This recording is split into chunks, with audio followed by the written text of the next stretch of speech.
আমাদের একটু ঘড়িটা খাই হয়ে গেছে, তার জন্য লাগানো হচ্ছে।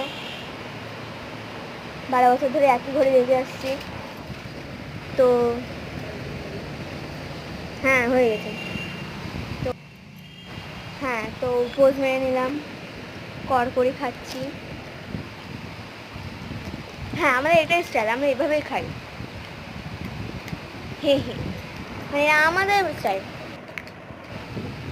হ্যাঁ, তো আবার একটু পোজ মেরে নিলাম। হ্যাঁ, বাজারে যাচ্ছি, রেডি হয়ে নিলাম, এখন বাজারে যাবো, অটো যেতে হবে। Bye bye. হ্যাঁ, এখন আমরা আইসক্রিম খাচ্ছি।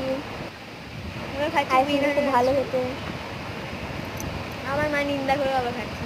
আচ্ছা, খেতে ভালো।